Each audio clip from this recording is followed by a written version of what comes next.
大家好，歡迎大家收聽收睇《浩浩雙雙》，我係節目主持人李偉才。嗱，咁樣咧就最近咧就係一個好熱門嘅新聞咧，當然就係梵蒂岡啊正在進行得如火如荼嘅教宗嘅選舉啦。咁樣咧就前一排咧就已經係噴過黑煙啦，大家知道點解啦嚇，即係未選得到。咁咧而家咧就真係萬眾期待咧，就可能隨時都會噴白煙嘅。嗱，咁都要講一講啊，因為咧個時間性嘅問題啊。因為其實今日咧就係2025年嘅5月8號咁樣咧就其實我哋平時咧就禮拜五出街嘅，咁所以我都未知啦，一陣間可能我哋會提早啦，係禮拜四、禮拜五唔緊要啦，但係可能咧出街嗰陣時咧就已經選到都唔定噶咯噃但係都唔緊要，呢個都唔會影響我哋呢個節目嗰個討論嘅話題嘅。嗱咁今日非常之開心咧，我哋就請咗咧呢個節目嘅中編啊，就係天馬兄咧就嚟到。直情喺呢度咧，喺我呢間書房呢度咧，就嚟去大家對談啦。其實唔係對談，我一陣俾晒佢噶啦唔係，你都要問我嘢嘅。問你嘢啱啦。咁但係大家都知道天馬兄幾神秘噶啦，係嘛？所以你而家睇到佢咧，即係掩樣咁樣，一時睇到一時睇唔到即係喺嗰個熒幕嗰度咁因為咧，天馬兄咧佢就係一個非常之虔誠嘅天主教徒嚟㗎。咁對呢方面嘅嘢咧，就當然比我熟悉好多啦戴咗頭盔先啦，我係咪連呢個教徒就天主決定就唔係我定嘅？係咁咧，我就係冇正式去上嗰啲叫教理班或者一個叫係好有系統嘅神學課程嘅。不過我就喺聖堂教導人去領洗，教都有10幾年時間。哇！而其中我一個同我一齊教人之前咧，即係一個師傅嚟當我啦。咁叫白敏慈神父，佢就係白敏慈神父。佢係耶穌會嘅神父嚟嘅。咁佢係喺聖神修院教書嘅，所以我同佢一齊去教人嘅時候咧，我喺身上面學咗好多嘢，而嗰啲嘢都同平時可能教導你有一啲唔同嘅比較深嘅，就係咁啦。呢個就係我嘅背景，即係特殊嘅觀點啦，可以咁講啦，係嘛？嗱，咁樣真係咧，係我自己本身咧就係天主教學校出身嘅，即係我就中五咧會考咧有考呢個聖經 Bible 嘅，而且咧大膽咁講其實攞咗呢個優等distinction 咁但係雖然咧我始終到而家都未係教徒啦冇入到教啦咁。喺我哋嘅舊時中學一定有講嘅，即係比較虔誠好嗰啲咧考宗教科咧係一定衰嘅，係啦，我就得個 D 嘅啫，係啦。就好似我哋啲咁考個 A 嘅咧，其實就唔信嘅咁樣係咪？死背即係爛記嘅。係因為你答啲真係你信嗰啲嘢出嚟死嘅。係啦嗱咁樣咧就嗱，大家亦都睇到而家我打出個熒幕嗰度啦，係嘛？就係呢個維基百科入面咧其中一個資料就顯示即係過去嗰3屆嘅教宗啦，係嘛？一個就係 John Paul 啦，John Paul 佢係波蘭人嚟嘅喎，係嘛？係啦。咁嗱，我解釋個 table 先。呢個 table 其實主要好多人講教宗選戰，又講選舉，又講話有啲咩熱門嘅人選。係啦。咁其實咧喺我其他即係幫人其他做網絡都講過啦，講熱門嗰啲咧其實就冇用一個好基本嘅形式。基本形式就係首先我哋要講能夠參與一個會議去選下一任教宗，係投票選，即係佢哋未必理論上佢哋唔係一定係 candidate 嚟嘅 ，OK， 但係佢有權去投票去選嗰個人出嚟嘅，咁嗰啲叫書記不等於係主教，即係好似阿陳日君咧，佢就已經係一個退休主教，佢已經唔係主教嚟㗎，但係佢仍有書記身份。但係而家我哋講能夠參與去呢個有投票權或者有即係被選權，唔係被選權，分清楚。被選權因為理論上任何成年男性天主教徒都可以做教宗嘅，呢個理論理論上係，即係雖然喺後尾就越收越窄啦，咁但係理論上係可以咁嘅，因為即係你記住第一任所謂教宗咧，其實佢唔係主教，唔係任何人嚟噶嘛，當然係咯，咁所以冇呢個咁嘅位噶嘛，所以規定就成年嘅天主教。咁係咪聖彼得啊 ？Peter 啦，係啦，係咯，第一任教宗。咁而我哋話。所以有啲極端嘅情況係嗰個可能係一個神父嚟嘅，你揀咗個教宗係同咧就即升做主教，升晒所有嘢嘅，係啦。咁而我哋講嘅教宗，其實我哋講係羅馬教區嘅主教。梵蒂岡 ，sorry，羅馬教區主教。羅馬教區。只不過而家個有個地方國家叫梵蒂岡嘅啫。係啦。咁而所有主教團都尊稱佢可能叫做主教嘅首位。咁你可以大家叫中意做教宗或者教皇，其實你可以當佢係一個天主教嘅主教團嘅主席，佢係一個 chairman，佢 chair 晒所有即係將主教團所傾出嚟嘅嘢咧，即係一個中嘅發表嚟嘅，佢就唔係真係皇帝嘅身份嘅。當然中世紀有啲唔會啦。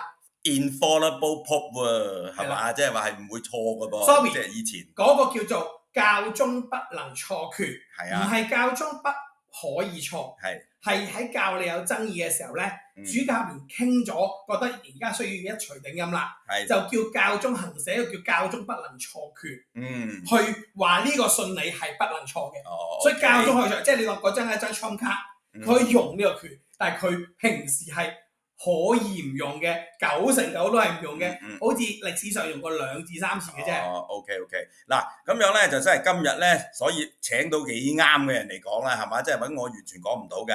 嗱，但係咧我都想繼續頭先我講啊，雖然唔係呢個 table 我講最你再講，唔係介紹嗰3位教宗，係講係咩咧？就係其實我哋嘅書記啊嘅人選咧，就係其實係不停咁增加緊嘅。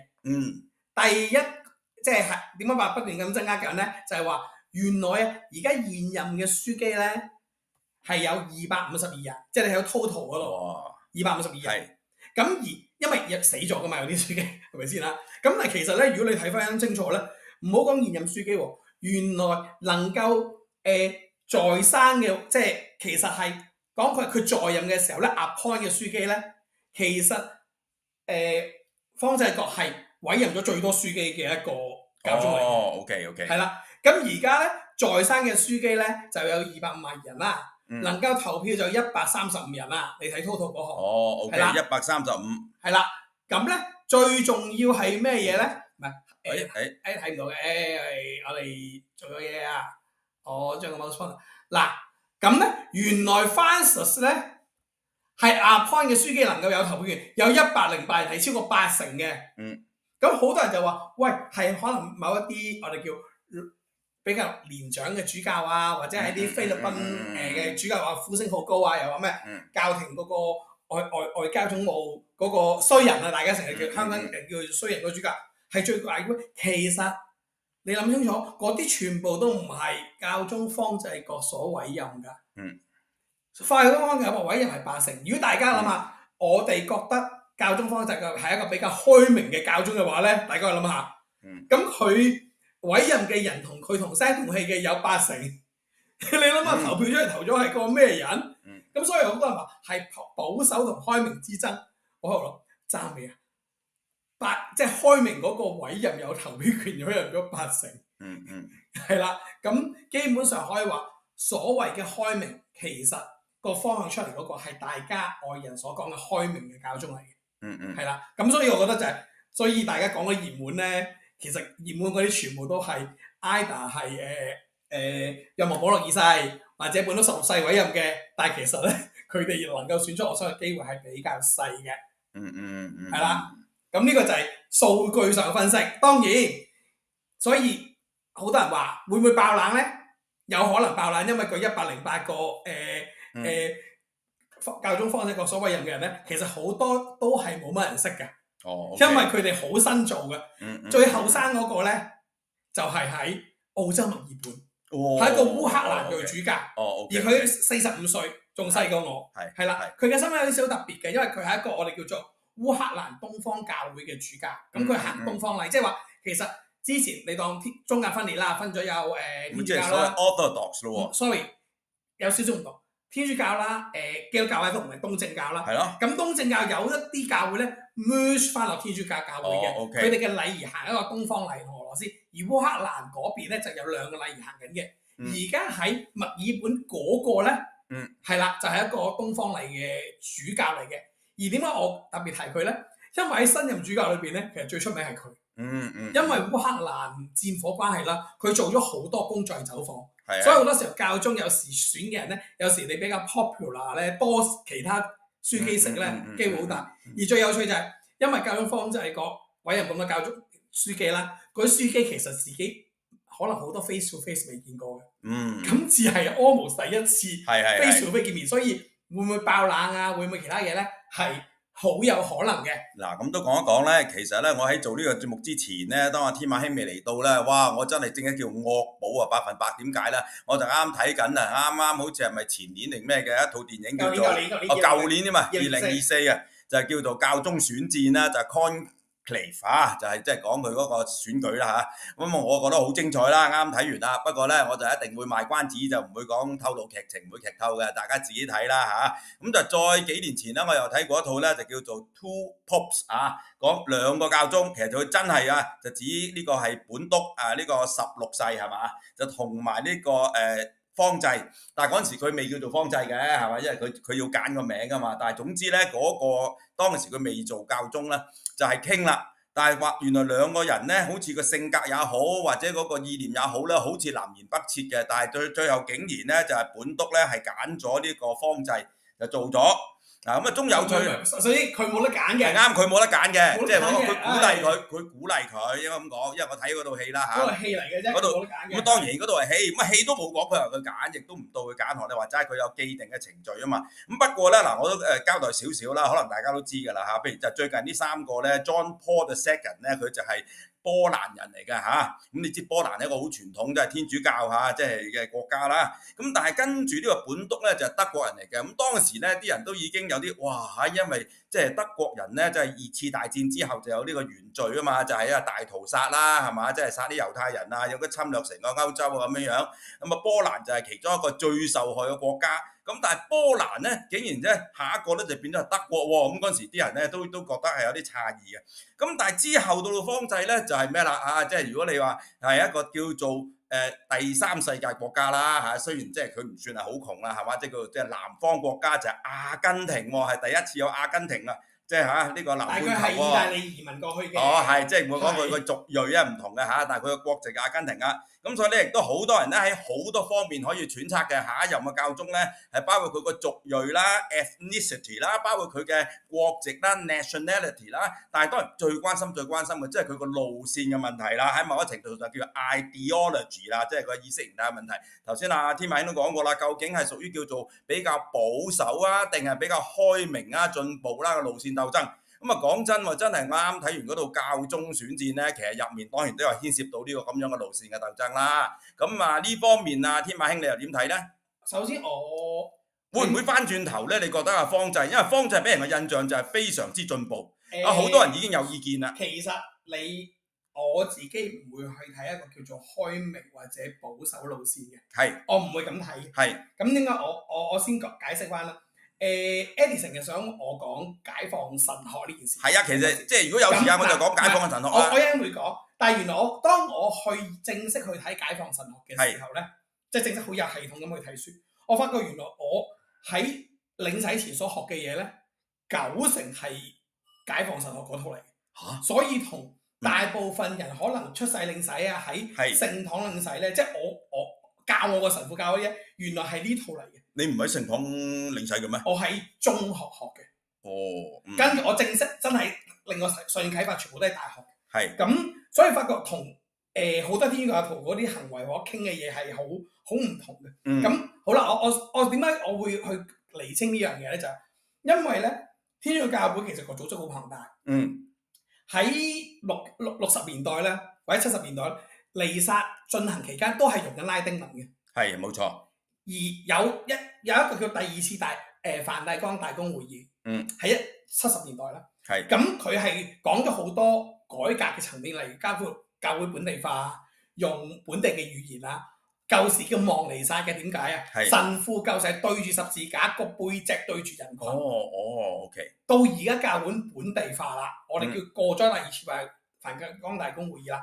神父先面向群眾，先用本地語言嘅啫。但係其實喺呢個世界上面，好多地方都行緊拉丁嘅禮嘅。仍然唔用本地語言嘅。係。咁有啲人就話：喂，翻咗方濟各話禁止呢件事。其實方濟各係發覺原來梵蒂岡大公會議70年代到而家好多人都冇跟住嗰個會議嘅決定向前行啊！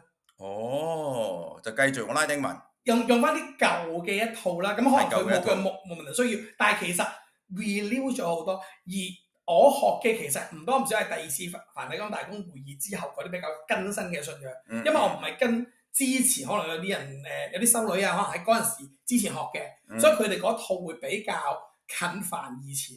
咁而解放神學1950幾年、60幾年開始慢慢喺南美叫做叫做有系統性去講啦。係啦。咁其實大公會議第二次咧，其實係吸納咗好多解放神學所謂嗰啲嘅一啲執行嘅細節。其實解放神學唔多唔少唔係一個意識形態嚟嘅，係一啲我哋叫做教會嘅宗教嘅執行細節。第一係即係我而家先講解放神學，再翻去講開明同埋咩？第一解放神學講話罪唔係就係人嘅，有一種叫系統性嘅罪，社會架構性嘅罪嘅。咁教會係應該針對嗰啲嘢而去解決嘅，因為天主教會嘅目的係叫做係分兩個字啊，有天堂同天國啊。天堂就死咗佢嘅地方嚟嘅，天堂同天國，天國係 Kingdom of God，未必係等於死咗嘅，即係一個地上在生嘅環境，行緊天主法律嘅地方，我哋叫天國。而天主教會就希望天國嘅臨現啦，所以解放神學其實唔多唔少話，喂，我哋點樣去做呢樣嘢先？你講就講一套啦。咁壓根而好多人話解放神學係左翼，其實唔同嘅。左翼或者共產思想就相信所有地球嘅嘢係人嘅，屬於人嘅。所以人係可以好民粹擴出一樣嘢，而天主教嘅一個核心點就係冇嘢係屬於人㗎，人係暫時代天主託管嘅咋。你冇權決定好多樣嘢生與死，即係你唔可以叫民粹 vote for 一樣嘢死，但係共產主義係可以嘅。咁所以，但係呢樣有少少唔同就係話，我哋相信天主臨現在或者耶穌基督臨現在每個平信徒心中啦。咁所以咧，解放神學其中講一樣嘢就係我哋點樣去執行實踐地上天國咧？就講一樣叫基督徒基層團體，即係話除咗教會除咗最基本係一啲叫做家庭之外咧，係話你哋啲基督徒一啲天主教應該平時有 regular 嘅聚會，恆常嘅聚會，而你所傾咧係社會發生嘅事，而點樣用社會方法去 respond，呢啲嘢完全唔係新嘢嚟嘅，只不過佢有系統話，嗱，你可以組織啲團體咁去執行去做嗰啲嘢。咁嗱呢啲咧就好似大家講共產黨咁嘅組織生活啦，佢黨權咯，有啲似嘅。咁唔多唔少你可以話呢啲係咪左翼思想？我唔叫思想，呢個係執行手法。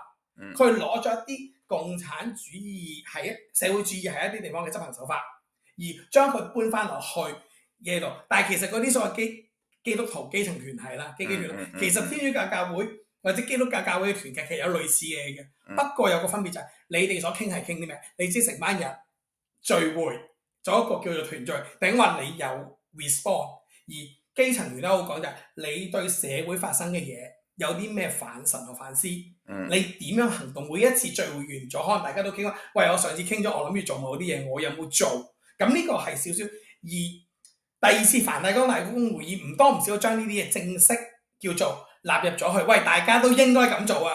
不過我講得出大家都應該咁做嘅時候，大家覺得如果聽嘅天主教徒，你覺咁樣你個做翻緊個堂區聖堂有咁做啊？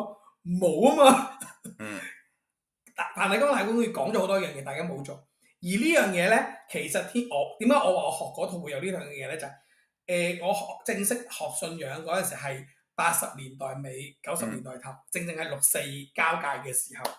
咁而當時天主教會為咗去迎接即係嘅主權移交啦，胡振中書記出咗一份叫做《邁向光輝10年》嘅牧行。哇！光輝10年，double call 光輝呢個字咧，即係佢為咗 handover，佢哋都覺得有機會主權移交之後咧，香港天主教教會好似大陸咁嘅環境嘅。咁惡劣嘅，咁所以佢就叫喂大家快啲去組織基團，因為其實唔多唔少驚教會要地下化，要地下化，可能要地下化，或者因為喺地上就已經被滲透啦。唔係，我唔講滲透，係你冇得聚會啊。所以就唯有個核心就地下。係啦，變成大家要喺未地下化之前，未被逼地下化之前，要習慣恆常聚會去維持呢個信仰，好似地下教會、大陸嗰啲地下教會咁嘅聚會。咁而我學嗰套就係話。學咗信仰冇耐咧，就叫你喂，你哋試下組織啲細胞小組基團去做啲嘢。所以我學嘅時候咧，原來正係呢個交界。所以我學嘅所有嘢90%都係解放神學嗰啲組織嘅方法嚟嘅。喂，但係因為我真係好無知呢方面咧，因為我識嘅基督徒咧就多過天主教徒啦。咁啊，基督徒成日都係有團契㗎啦，有讀經班㗎啦，查經啊諸如此類㗎啦。咁佢哋係咪成日都有聚會？係咪多過天主教徒咧？平時？簡單嚟講就習慣啦，咁其實點解有個習慣就係唔計香港嘅天主教，因為香港天主教有少唔同嘅，因為香港係好城市化嘅地方。係。其實啲鄉郊嘅天主嘅教會，即係唔講香港啊，其實佢都好恆常聚會嘅。係咯。只不過香港嘅基督教咧，就係佢將美國鄉郊嗰度夾咗嚟香港嗰種習慣。你試下去美國紐約嗰啲啊，邊個理你聚會啊？冇人嘅，大教會嗰啲 mega church 係唔會有呢啲咁嘅嘢嘅攞嚟講嘅。即係其實只係有個人將鄉郊嗰度搬咗嚟，咁有啲人照跟，咁我唔會話邊個多定少嘅。但係有個最唔同嘅地方就係基督教嘅係講佢用性別、佢用年齡去分佢聚會，而大家聚會咧其實咧就好多時候閒話家常去做呢啲嘢，比較多呢啲嘢，即係佢哋嗰個團契本身用咁嘅方法分嘅。嚇？係咁咩？係男嘅一邊，女嘅一邊。係啊。唔知喎團契。唔係有啲 mix 嘅，咁但係點解有啲分咧？尤其是已婚咗之後咧就咁分嘅，因為以免有機會產生婚外情啊嗰啲嘅嘢係有啲咁嘅嘢嘅。長知識了。係啦，有啲咁啊，當然有啲係 mix 啦，咁但係鄉郊或者比較傾向，因為大家同性別，大家 share 嘅嘢 share 一啲唔方便有第二個性別喺度嘅嘛。咁呢個係好保守嘅。咁但係佢哋同基團其中一個最大問題，基團好講你對社會性一啲嘢嘅一啲反思。係咪可以咁講咧？即係話你而家話解放神學入面咧所強調嘅嘢咧，嗱我哋知道啦，即係耶穌嚇，因為我都話嗰陣時我攞 A 噶嘛，係嘛？咁我當然我只係讀呢個聖 Mark 嘅嚇，咁樣咧我都即係背到好熟嘅當時，就真係已經知道耶穌即係從來啊都係非常之關顧嗰啲低下階層噶嘛，係嘛？即係最弱勢嘅社群啊，甚至係啲乞衣啊、小偷啊、妓女啊咁樣啦嚇。咁所以咧，其實已經係有一個你可以話係向一社會主義嘅傾向啦嚇，即係提出就係，亦都佢又講過噶嘛。自由派基督徒啦，你即係呢種，即係好多人將嗰樣嘢瓜咗左翼。咁但係其實，喂，你諗下邊樣先？左右先定基督信仰先？咁啊，梗係基督信仰先啦。係咯。咁所以咪但係即係我哋而家睇翻轉頭啫，即係用翻個 hindsight 咁講啊。譬如你話佢入耶路撒冷啊、入城啊咁樣係嘛？即係要嗰啲借錢嗰啲人咧，即係嗰啲咁樣嘅大耳窿啊係嘛？呢個唔好講呢樣嘢，我講咁樣。比較歷史記載嚴重嘅公民抗命就係耶穌嘅。咁佢聖殿裏邊見到啲人買嘢嘅時候咧，就攞條繩咧去鞭人哋，推人哋攤下嘅。推冧人哋嗰啲檔攤。好多人咧就話基督徒咧就應該坐埋一邊，見到啲嘢就應該祈禱唔出聲。咁但係咧，阿祖師爺就教咧，就要咁做嘅。係啦，我就跟祖師爺嗰套嘅。咁同埋佢最出名嗰句咧就係話咧，佢話呢個有錢人要入天堂咧，仲難過一個駱駝捐過嗰個針窿啊嘛，係嘛？嗰個有少少複雜嘅嗰個唔解經啦。咁但係唔解啦。我主要就講翻。公民抗命基本上其實係基督信仰嗰度出現嘅，祖師爺咁做，你諗下祖師爺之前有冇邊個咁做啊？係啊，咁啊所以大個問題啊，即係咪解放嘅神學特別強調咧？我哋係唔淨止係關顧世間嘅苦難啊，當然我哋要係呢個輔助弱小，所以佢哋做好多慈善啦，係嘛？但係淨係話做慈善係唔夠，我哋係要關心多啲社會嘅事務，同埋你面對社會上嘅不公義，係咪即係話對不公義比較認識多啲？公義有嘅，你見到一個人。受苦，你同佢係好過人嘅，冇錯啦。但係社會性、系統性嘅嘢咧，其實係一直基督信仰係包呢樣嘢嘅。係。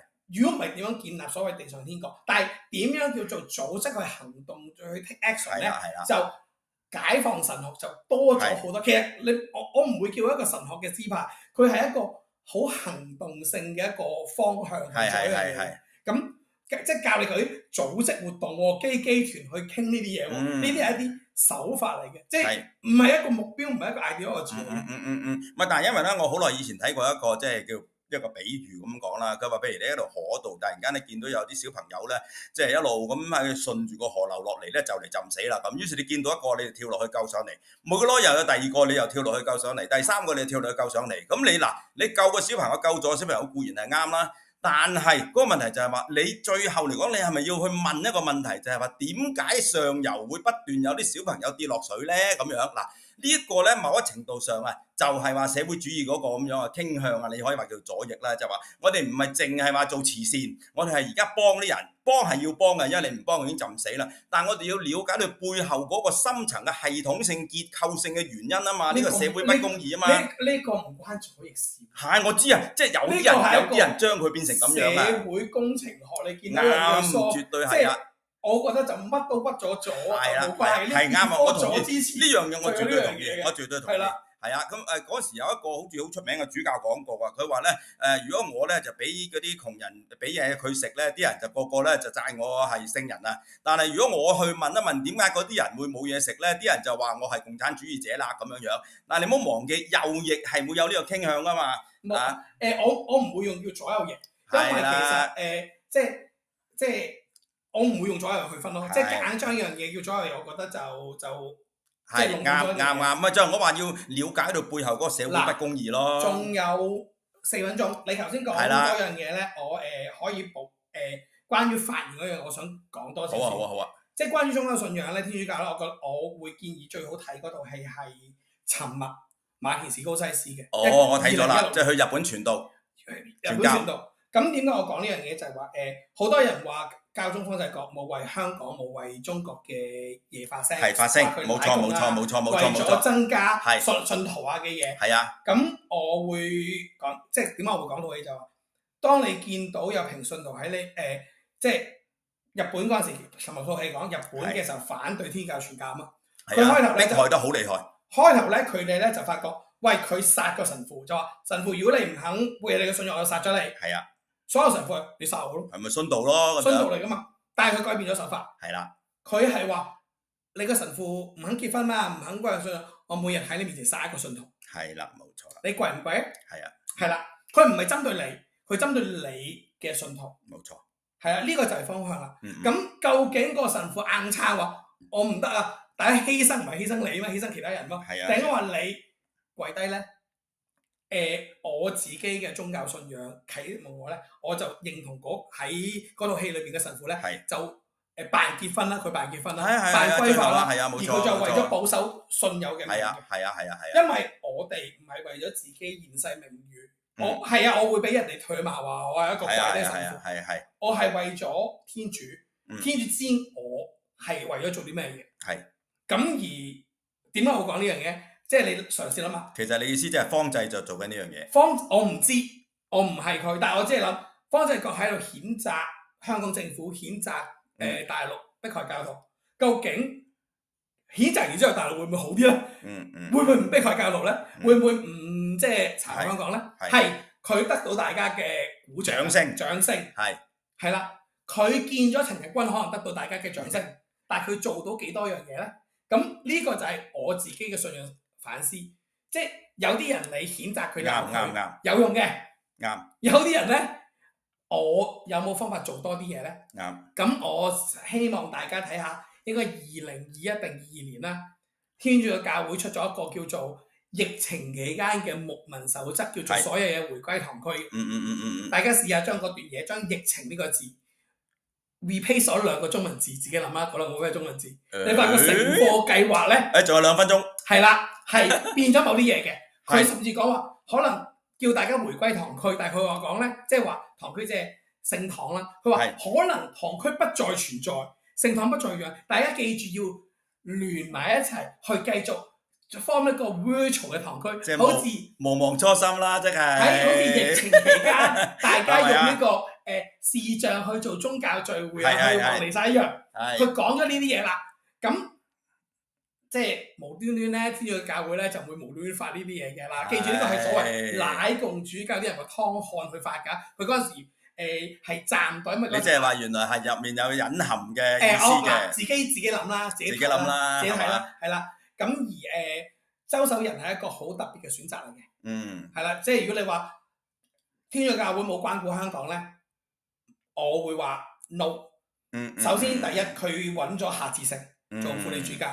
如果喺天主教嘅1分鐘系統嚟講咧，理論上夏志誠係唔夠資格嘅，因為我哋通常話希望有 PhD 先能夠做到嘅，或者神學或者whatever。OK。夏志誠係冇嘅，周守仁有，佢有教育 PhD。係。咁而佢唔揾一個大家覺得係好拉共嘅蔡慧文啦，咁揾周守仁咧，其實周守仁係耶穌會嚟嘅，佢有翻咁上下 liberal嘅，咁所以我覺得呢啲係其實代表咗教宗其實做咗好多樣嘢嘅話，係有考慮過晒嘅。係啦，咁就係咁啦。大家歡迎留言插我鬧我。係啦，唔緊要啊！哇，嗱，我哋啲時間啱啱仲剩翻30秒係嘛？咁啊，最後都要講一講啊，因為其實真係啱啱過咗身嘅方濟咧係我偶像嚟嘅嚇。咁啊，點解大家都估到㗎啦嚇？好啦，咁啊，今日非常之多謝啦，天馬兄啦上嚟啦，出鏡得唔得啊？咁樣啦，得啦，好啦，咁啊，時間真係到啦，好啦，下一集再見啦，拜拜。